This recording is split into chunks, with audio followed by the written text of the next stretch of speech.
Bonjour les amis, nous nous retrouvons pour l'étude de la paracha de Bamidbar. Ce Shabbat, nous ouvrons un nouveau livre, le livre de Bamidbar, les nombres, en hébreu dans le désert, puisque l'histoire, le livre a parlé essentiellement des événements qui se sont produits pendant les 38 ans du désert, surtout les 2 premières années et la dernière année. Il y a un grand vide au milieu.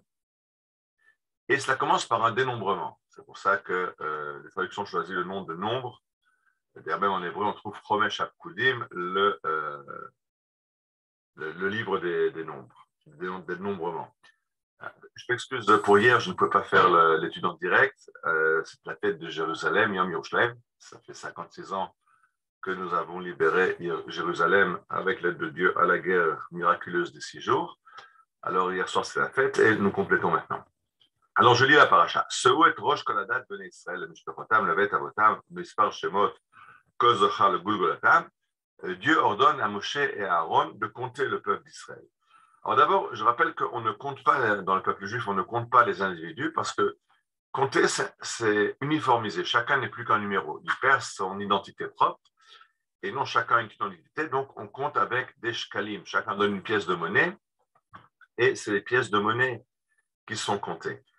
Mais en plus, alors d'un côté, normalement, compter, ça uniformise, tout le monde est égal, tout le monde a un numéro. La Torah dit, compter les enfants d'Israël, le Mishpechotam d'après leur famille, le Bet Abotam d'après les tribus, le Mispar Shemot Kozra le Golgotam, Tifkedu Otam le Tzib Otam, vous les compterez, vous les recenserez d'après leur tribu. Donc, on voit d'un côté que compter, il n'y a pas d'individualité dans un compte, chacun n'est qu'un numéro, mais non, c'est important de compter d'après les familles, d'après les tribus, etc.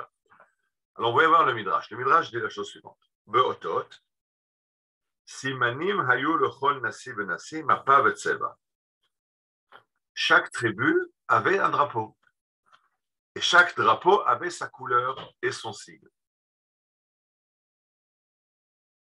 Umapa ketseva shel avanim tovot shayu al libo shel Aaron. On sait que Aaron, le grand prêtre, avait un pectoral. Il avait une petite tablette sur la poitrine avec 12 pierres précieuses. Sur chacune, il y avait le nom d'une tribu. Et chaque tribu a sa pierre précieuse, a sa couleur. Chaque pierre a sa couleur. Et donc, le drapeau de chaque tribu était d'après les couleurs de la pierre qui était sur le choshen de Aaron. Alors, le Midrash donne des exemples. Reuven, Abno, Odem. Reuven, sa pierre était de couleur rouge, un rubis apparemment. Umapa, Shelot, Adom, et son drapeau était rouge. Umetsoyar, Alav, Zdudaim, il y avait dessus des fleurs, les doudaïm, c'est le fameux mandragore que Léa avait donné à Rachel. Shimon, Pitda. Alors Shimon, c'est une autre pierre, je ne sais pas comment en français. Au Mapa Shalot, ça voit Yarok, et la couleur est verte, c'est peut-être un émeraude. Ou Metsuyar Alav Shrem, et il y a dessus la ville de Shrem qui a été prise par Shimon et Lévi. Lévi Bareket, Lévi a une autre pierre précieuse, Bareket, ou Mapa Shalot Savoie, Shlish Lavan, Shlish Shachor, Shlish Adom, et le drapeau est un tiers blanc, un tiers noir, un tiers rouge. Et comme dessin, il y a le pectoral, les rumtum d'Aaron après. Donc là, le Midrash donne de chaque tribu la pierre précieuse, la couleur et le dessin qui est sur le drapeau. Ce n'est pas ce dont je voulais parler aujourd'hui, la différence des drapeaux, mais ce que je vais parler, c'est le fait qu'il y a des drapeaux. Le fait que quand on compte, on ne donne pas un numéro et chacun est perdu dans la masse, un numéro parmi tant d'autres, mais il faut respecter la personnalité de chacun. Alors, ça, c'est parce que Dieu a créé un monde avec une très grande diversité.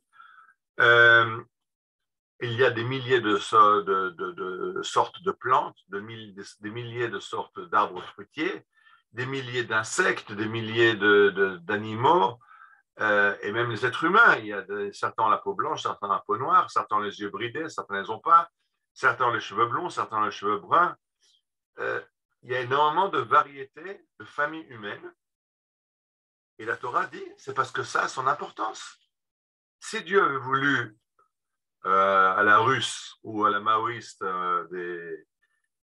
des robots identiques, alors il aurait fait un homme, un modèle, et chacun aurait été la copie de l'autre, et on aurait réglé tous les problèmes. Mais ce n'est pas ce monde-là que Dieu a voulu. Dieu a voulu un monde avec une grande diversité, une grande variété, et c'est ça qui fait la richesse. Chacun est individuel, chacun apporte ce qu'il a apporté à la collectivité, au peuple d'Israël, à sa tribu, au monde entier. On ne peut pas faire l'économie de chacun. Il y a eu des idéologies au XXe siècle qui ont essayé d'effacer ça, et effectivement, on transformait tous les humains en boulons de la machine.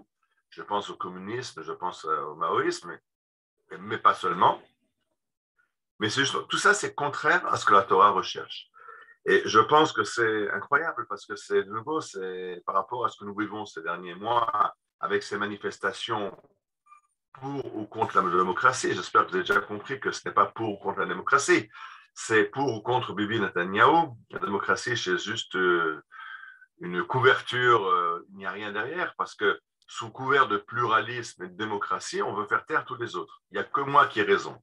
Et alors ça va très très loin parce que ce que disent ces manifestants, vous n'êtes plus nos frères, vous ne pensez pas comme nous, vous êtes des religieux obscurantistes, vous êtes des gens de droite fanatiques, donc vous n'êtes pas nos frères, on se refuse de voir en vous une fratrie, et certains vont encore jusqu'à dire, c'est comme ça, moi je quitte le pays. Si le pays va être géré par des Haredim, par des ultra-orthodoxes, je n'ai rien à faire dans ce pays, ce ne sont pas mes frères, je ne me retrouve pas en eux.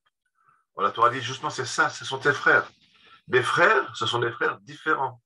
Il existe bien sûr dans la nature des frères jumeaux qui se ressemblent, mais même les frères jumeaux ne sont pas identiques à 100%. Mais un frère, par définition, est différent de son frère. Ce n'est pas une copie, ce n'est pas un cloning. On prend un génome humain, on le reproduit le même, et on a exactement un clone qui est identique à la souche. Les frères, chacun prend une partie du patrimoine génétique des parents et a sa caractéristique propre. Alors, dire tu n'es pas mon frère parce que tu es différent, c'est ne rien comprendre de ce que la Torah nous enseigne. Tu es mon frère parce que tu es différent et que nous sommes frères. Nous avons les mêmes parents et nous sommes différents, donc nous sommes frères. Et c'est évident que c'est pas facile à vivre. Je rappelle que la Torah commence par deux frères, Caïn et Abel, et Caïn tue Abel. Plus tard, on verra Isaac et Ishmaël cherche à tuer Yitzhak, et Abraham est obligé de répudier Hagar et son fils Ishmaël. Quand on aura la génération d'après Jacob et Ésaü, Jacob et Esav de nouveau. Esav va chercher à tuer Jacob, et Jacob va s'enfuir chez Laban, chez son oncle.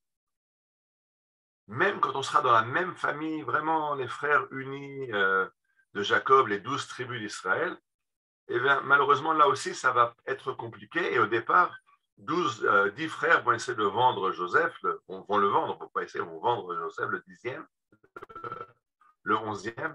Binyamin n'est pas dans le coup. Et à la fin, il y aura une réunion de famille en Égypte où ils se reconnaîtront et ils tomberont dans les bras les uns des autres. C'est ce que la Torah essaie de faire, de prendre des frères au départ différents et les amener à se rencontrer. Ça n'a pas marché avec Caïn et Abel, ça n'a pas marché avec Ishmaël et Yitzhak, ça n'a pas marché avec Jacob et Ésaü, bien qu'il y a un midrash qui dit qu'à la fin de l'exil, on arrivera à se rencontrer, mais à la fin de l'exil, et les frères de Yosef en Égypte arrivent à se réconcilier. C'est ça qu'il s'agit. Les frères sont des frères différents, et tous ensemble, les 12 tribus forment le peuple d'Israël. C'est pour ça que la Torah dit, quand tu vas compter, attention, respecte, compte-les par tribu. Je veux savoir pas combien d'enfants d'Israël il y a au total, mais combien il y a dans chaque tribu, parce que chaque tribu doit apporter sa pierre à l'édifice. Et s'il manque dans une tribu, eh ben, l'édifice ne sera pas complet. Je pense que c'est cette idée qu'il faut prendre de cette paracha. Nous sommes tous frères, et pas parce que malgré tout nous sommes différents, mais parce que nous sommes différents, nous pouvons travailler ensemble et construire ce peuple magnifique dont Dieu attend qu'il donne toute sa mesure sur sa terre. Et alors, on est revenu en Eretz Israël, on a refait un État il y a 56 ans, on a libéré Jérusalem et la Judée et Samarie qui sont autour. Et à partir de ce moment-là, dans cette diversité d'idées, il faut ensemble continuer ce projet d'Akadosh Baruch Hu. Shabbat Shalom.